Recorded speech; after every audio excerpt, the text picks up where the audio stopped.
seja melhor,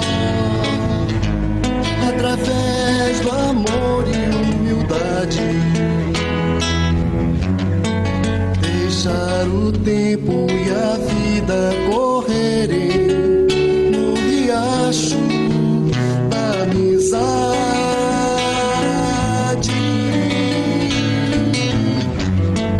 Deixar o tempo e a vida correrem no riacho da amizade.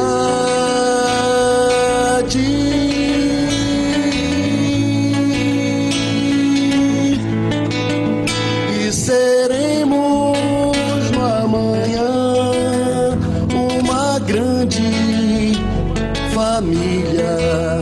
Com certeza nossas vozes vencerão em coro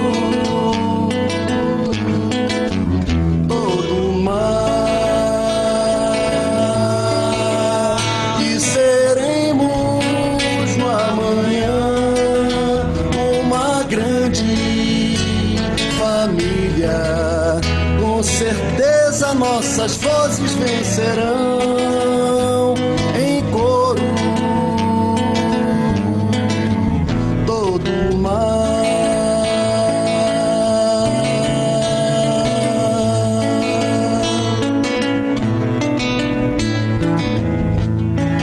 Depende de nós.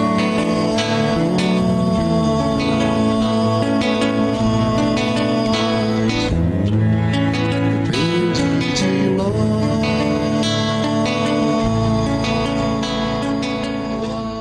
Pessoal do YouTube, né, as pessoas que estão conosco participando desse estudo. E vamos agora, então, nos conectar, elevar os nossos pensamentos e pedir a Jesus, aos bons espíritos, à equipe de Bezerra de Menezes, e, sobretudo, ao nosso Pai Maior, nosso Pai Celestial, Deus, que possam partilhar conosco dessa tarde, nesses estudos que nós vamos fazer, e que possamos, Senhor, levar o melhor, assimilar conhecimentos para o nosso dia a dia, para o nosso despertar. Fique conosco, Senhor, e nos abençoe a todos nessa tarde. Que assim seja. Então, queridos, a gente está aqui com muita alegria, saudando os nossos companheiros queridos da Casa de Bezerra de Menezes, do Centro Espírita Bezerra de Menezes, no Andaraí, nossa casa com a irmã, que sempre nos possibilitou e nos possibilita a oportunidade de aprender o que é servir, o que é amar, o que é renunciar e, acima de tudo, o que é manter o coração alegre e sereno diante das dificuldades, aprendendo com Jesus as grandes conquistas. Hoje o nosso tema, Boa Vontade, é um tema que nos traz a reflexão da vinda do nosso Mestre Jesus ao planeta, porque, na verdade, Jesus nos ensina, nos mostra para que aprendamos, desde o início da sua caminhada, a entendê-lo como o mestre das nossas vidas. Se nós nos reportarmos à noite inesquecível da sua chegada ao planeta, nós vamos lembrar o mestre querido nos dizendo que, através da simplicidade, das coisas mais importantes em termos da sua pequenez, da sua humildade, aí residiriam os verdadeiros valores da vida. E o plano espiritual, na sua mensagem inesquecível, nos fala: glória a Deus nas alturas, paz na terra aos homens de boa vontade. Então, nessa síntese, nós estávamos já tomando conhecimento, através dessa mensagem, daquela que seria a mensagem da vida de nosso Mestre Jesus. A mensagem que ele nos legou como sendo o caminho, a verdade e a vida para a nossa trajetória evolutiva. Quando ele nos deixou que era preciso que amássemos a Deus sobre todas as coisas, nos lembrando os 10 mandamentos de Moisés, que Moisés recebeu, aí ele já estava nos dizendo que era necessário sempre nós louvarmos a Deus, glorificarmos o Pai, agradecermos constantemente esse Pai de amor, a sua misericórdia em relação a todos nós. Glória a Deus nas alturas, amar a Deus sobre todas as coisas, paz na terra aos homens de boa vontade, ou como em algumas traduções se coloca, paz na terra e boa vontade para com os homens. Nessa síntese, nós vamos encontrar o amar ao próximo como a si mesmo. Por quê? A paz na terra, ela é uma construção coletiva, a partir do individual. É necessário que a criatura aprenda a cultivar a paz no seu coração. Mas não aquela paz supérflua, não. A paz que é realmente a conquista do coração voltado para a sua imortalidade. O que nós estamos hoje vivenciando no planeta Terra é a crise, a grande crise do esquecimento dessa imortalidade através do tempo. Ou seja, passamos a dar mais valor às questões de ordem material e fomos nos distanciando da nossa espiritualidade, da nossa posição como filhos de Deus que somos, dos valores que o Pai amoroso e bom esculpiu em nossa alma desde o momento do nosso processo de individualização como espíritos imortais. Então, na medida em que nós nos distanciamos do Pai, o que é que nos ocorreu nesse processo evolutivo de milênios? Nós passamos a viver conflitos. Conflitos resultantes do nosso distanciamento dessa origem divina que temos. Conflitos resultantes dos nossos posicionamentos equivocados, dos valores em termos do amor ao próximo, do respeito ao semelhante, da fraternidade, da solidariedade, da compreensão, do perdão, da tolerância, da gentileza, da amabilidade, da brandura, enfim, todos esses valores que fazem parte das conquistas de ordem espiritual que, conforme o espírito vai se desenvolvendo através da sua inteligência, do conhecimento, mas também trabalhando o sentimento, ele naturalmente vai descobrindo em si mesmo, porque todos esses valores já estão dentro de nós, pela centelha divina que somos. Mas nesse processo, através da grave questão do livre-arbítrio, por que eu digo grave?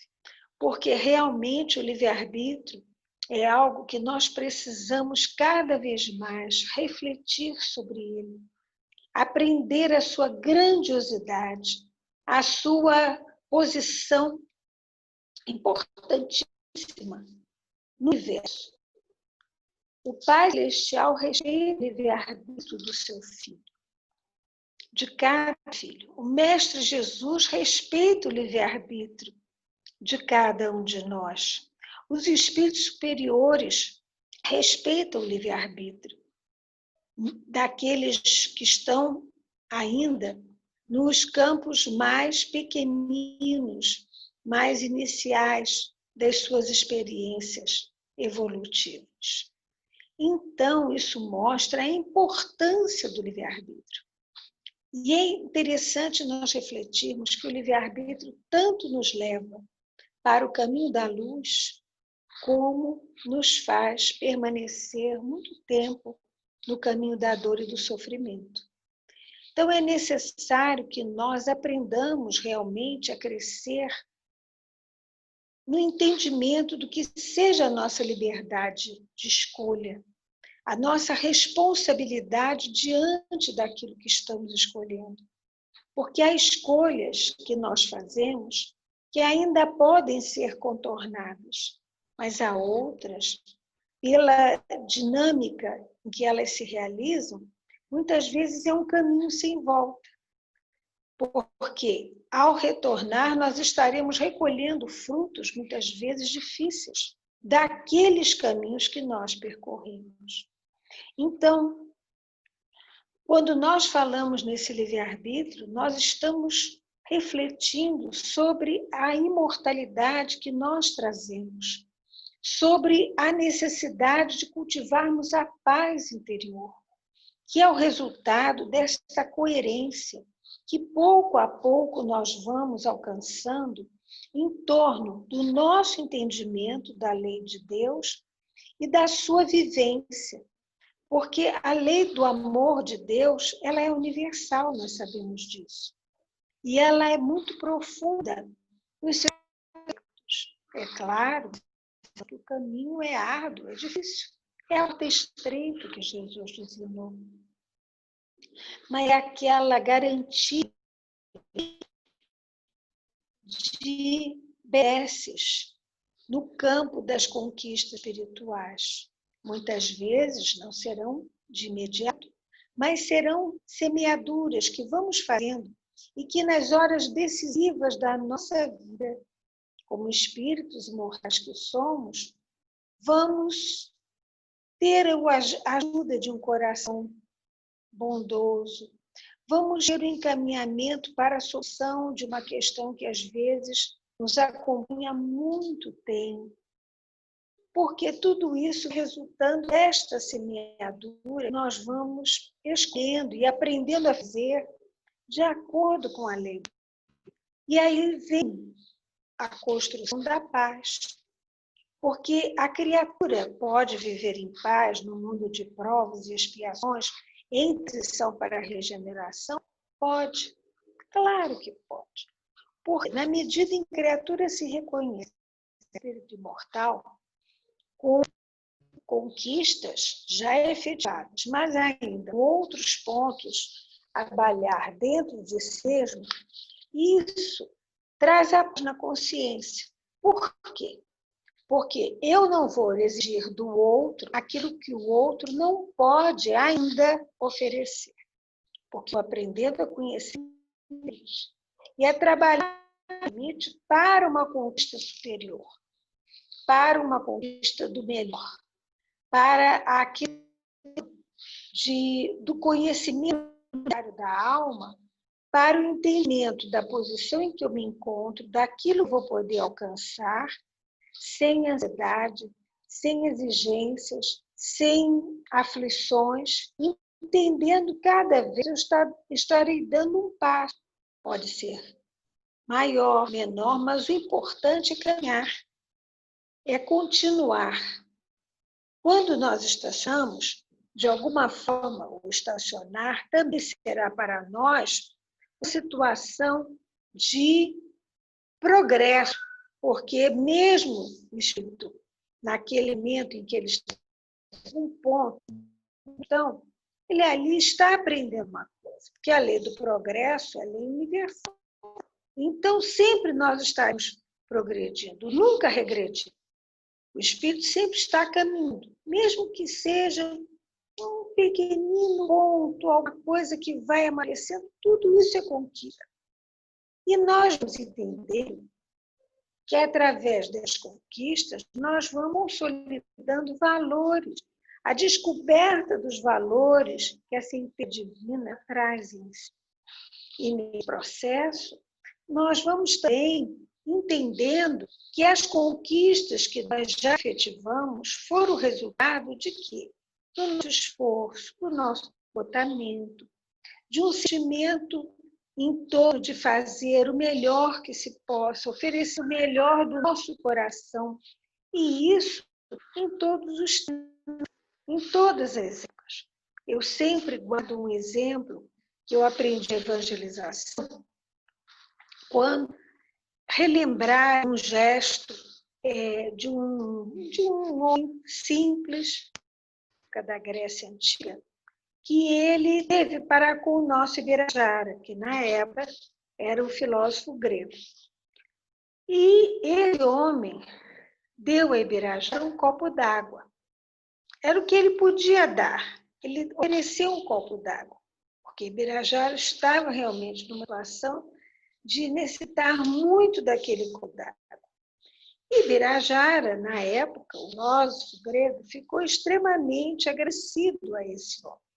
Os séculos passam e um dia, numa reunião da nossa área de Ibirajara, foi apresentado um quadro que 2 ou 3 metros de dentes acompanharam. Isso há muitos anos, mas o exemplo ficou muito marcado. O espírito daquele homem estava vivendo no Brasil e, no momento, estava num processo de desencarne, num acidente de carro em que ele se encontrava. E esse acidente estava se dando numa estrada, se não me engano, no estado de Minas Gerais.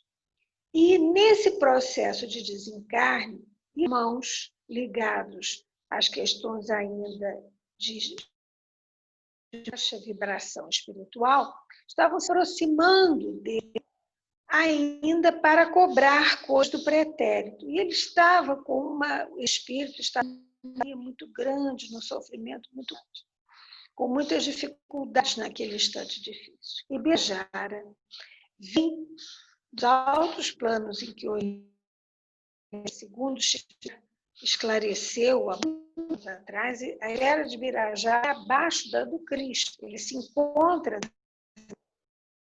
abaixo do Cristo. Então, Ibirajara vem, digamos assim, pessoalmente, entre aspas, resgatar esse irmão daquela dor, trazendo carinho, trazendo proteção, afastando aqueles outros irmãos que ainda estavam em situação espiritual difícil, mas beneficiando-os também de alguma forma, socorre esse irmão, esse espírito, a quem ele se tornou grato por aquele copo d'água. Ele, então, leva esse irmão em paz, procurando acalmá-lo e cuidando dele nesse processo difícil de despertamento. Esse exemplo me marcou. Por quê? São as pequenas atitudes que muitas vezes nós não valorizamos no dia a dia, aí se encontra muitas vezes a chave de grandes momentos de ajuda, de socorro, de compreensão, de orientação, de proteção, momentos decisivos na jornada evolutiva. Então, a paz interna é algo que se conquista a partir de toda essa reflexão daquilo que eu vou alcançar, da situação em que eu me encontro. Isso vai me dando segurança, vai me trazendo tranquilidade. Eu sei que eu estou lutando, que eu estou trabalhando, que eu estou buscando realmente a cada dia. Posso não acertar o que eu desejo, mas já estou consciente daquilo que eu preciso realizar. Então, essa paz interna começa também a trabalhar a paz na comunidade em que eu me encontro. Porque a minha relação com o outro vai passar por uma mudança. Ou seja, poder amar o próximo como eu estou aprendendo a amar a mim, desejando fazer a ele aquilo que eu desejo que fosse feito. Então, é muito importante esse olhar, porque ele vai nos trazer, digamos assim, uma convivência mais harmoniosa, mais fraterna, mais solidária, um maior entendimento da situação da criatura no ponto em que ela se encontra, a dor que ela esteja vivendo, a alegria que ela esteja vivenciando. Eu não ter inveja dessa criatura, desse irmão de jornada, porque eu vou entender que a alegria dele é a minha alegria, que a dor dele é a minha dor. E aí, nós vamos chegar em Emmanuel, nessa reflexão dele sobre a boa vontade, quando ele nos diz assim: boa vontade. Boa vontade descobre trabalho. Trabalho opera renovação. Renovação encontra o bem. O bem revela o espírito de serviço. O espírito de serviço alcança a compreensão. A compreensão ganha humildade. A humildade conquista o amor. O amor gera renúncia. A renúncia atinge a luz. A luz realiza o aprimoramento próprio. O aprimoramento próprio santifica o homem. O homem santificado converte o mundo para Deus, caminhando para pela simples boa vontade, a criatura o divino reino da luz. Emmanuel se baseia numa afirmação, numa reflexão de Paulo de Tarso, que está em Efésios 5. Vede prudentemente como andais. Então, justamente o processo da nossa autoobservação, ela vai nos conduzir a essa paz, a essa segurança interna e a uma convivência. Daí, a boa vontade para com os homens, ou a paz na terra aos homens de boa vontade. Por quê? Porque, na verdade, se a criatura tem a boa vontade, o desejo de se lançar a um trabalho edificante, o desejo de colaborar de alguma maneira, aprendendo alguma coisa, contribuindo com aquilo que já sabe, tudo isso significa a posição da alma do seu estar no mundo, sem ser do mundo, mas aproveitando a oportunidade de convivência no mundo para a prevalência dentro de si dos valores verdadeiros do espírito imortal. Daquilo que Jesus, no Sermão do Monte, que é a maior, digamos assim, a maior regra, né, de conduta, de convivência que a humanidade já recebeu, lembrando sempre de Gandhi, né, colocando que se tudo se perdesse, mas se o Sermão do Monte ficasse ali, já estaria toda a síntese de tudo aquilo que o homem precisava saber realmente para ser feliz e para ter a humanidade, contribuir para uma humanidade feliz. Então, essa boa vontade é necessária sempre ser cultivada, porque a boa vontade faz com que nós ultrapassemos essas limitações, muitas vezes, de ordem material, as nossas dificuldades de saúde, as nossas dificuldades físicas, econômicas, nossas dificuldades de convivência familiar, porque quando eu tenho a boa vontade, eu abro para algo mais além, eu me predisponho a construir algo melhor. Como Emmanuel aqui nos diz, a boa vontade descobre trabalho. O trabalho opera a renovação, ou seja, o trabalho que é toda ocupação útil no Livro dos Espíritos. Então, se é toda ocupação útil, eu vou valorizar tudo aquilo que eu estou realizando, seja no campo profissional, seja no campo da família, seja no campo religioso, toda ocupação que eu tiver, oferecendo de mim o que eu tenho, que eu posso ofertar, e aprendendo também com o outro, sabendo de que eu não estou em situação, digamos assim, de superioridade perante a quem quer que seja, que eu sou um irmão de jornada, que estou a caminho com o outro, que estou sempre desejando aprender com o outro e oferecer também ao outro algo que eu já tenha estado e que eu possa dividir, isso vai alicerçando uma nova ordem de relações humanas. Então, através desse trabalho, a renovação se dará. Por quê? Porque eu vou buscar o entendimento de outras coisas que eu desconheço ou que eu esteja precisando aprender. E isso, como diz Emmanuel, encontra o bem. O bem revela o espírito de serviço. Ou seja, eu vou aprender aquela alegria de servir, aquela alegria de doar de mim mesmo o melhor que tenha. O espírito de serviço alcança a compreensão, aquele olhar dos nossos limites, do entendimento da posição em que eu me encontro e que o meu irmão de jornada também se encontra. Então, eu vou ter, de uma certa forma, a consciência de que eu não devo julgar ninguém. Eu posso levantar o dedo para quem quer que seja. Por quê? Porque se aquele irmão está naquela posição, eu também digo. Eu posso estar na minha posição, mas deixe conflitos e dificuldades, em atitudes de orgulho, de egoísmo, de prepotência, de intimidação, enfim. Por que isso? Porque isso faz parte daquele conjunto de situações que eu preciso trabalhar em mim mesmo. É um homem velho que precisa se transformar a partir do esforço e da luta pelo bem do homem novo, da sua transformação. Então, eu vou entender melhor a questão do julgueio que Jesus tanto enfatizou junto a nós. A compreensão ganha humildade.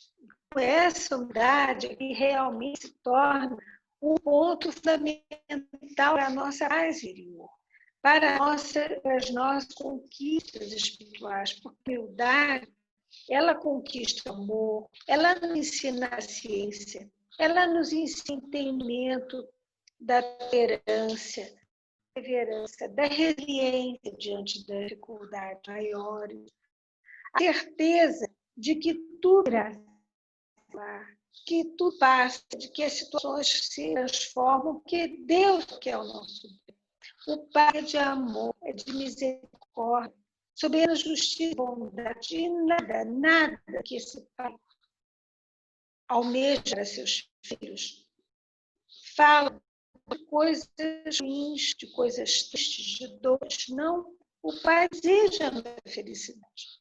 Os pecados, as dores, as lutas, e por conta do nosso livre, das escolhas, muitas vezes insensatas ou imaturas, que nos fomos utilizando no correr das nossas experiências, mas tudo sempre tem uma razão de ser e um momento de transformação. O amor gera renúncia. Precisamos aprender a renunciar às atitudes egoístas, às atitudes fundamentadas no orgulho, no amor próprio, na visão do eu, achando que a minha família é aquela só que interessa, e a família do outro não interessa. Não é assim. A família do outro é minha irmã na humanidade. Ninguém caminha se o outro também caminhar. A família do outro também não for ser amparada para superar dificuldades, lutas, aflições. Muitas vezes eu não posso fazer tudo o que almejo, mas eu posso orar pedindo a proteção do mais alto. Nós sabemos que a prece é a ponte de luz que se estabelece. A renúncia atinge a luz. A luz realiza o aprimoramento do outro. É a grande conquista. O aprimoramento santifica o homem, o coloca numa outra posição espiritual, numa outra posição de conquistas espirituais. O homem santificado converte o mundo para Deus, porque o seu olhar sobre a vida, as criaturas, sobre a criação divina se transforma. Caminhando prudentemente, pela simples boa vontade, a criatura alcançará o divino reino. Então, paz na terra os homens de boa vontade. O homem de bem, aquele que tem a boa vontade de estar sempre zelando pela comunidade em que vive, sempre aprendendo, ser um participante de Deus no processo da sua criação. São aqueles co-criadores de plano menor que André Luiz nos fala, aqui em Evolução dos Mundos. Aqueles que vão se colocando no serviço da criação divina, serviço do Pai do amor, no sentido de estar sempre conquistando, estar sempre buscando o entendimento da ação de cada irmão normal. Então, que essa reflexão sobre a boa vontade possa nos trazer força, coragem, fé, esperança. Nós precisamos compreender que o homem de boa vontade ele não tem medo. Ele é prudente, ele não tem medo. O medo nos impede a caminhar. O medo nos engessa. O medo nos afasta de todas as possibilidades de transformação, de ajuda, de socorro, de amor. O homem prudente é completamente diferente. Ele vai compreendendo, entender as limitações, vivendo de acordo com a época, vivendo de acordo com o seu momento, compreendendo a habilidade que tem, situações que se encontra na vida material, seja a situação de mais conforto ou de menos conforto, de mais possibilidade de ajudar ou de menos possibilidades, mas, enfim, entende que aquele momento que ele passa é o que ele precisa passar. E isso, prudência, faz com que ele tenha a noção do seu limite, do limite do outro. Agora, o homem de bem que tem fé, a fé consolidada, a fé que remove montanhas, a fé que é mãe da esperança da caridade. O homem de bem não teme.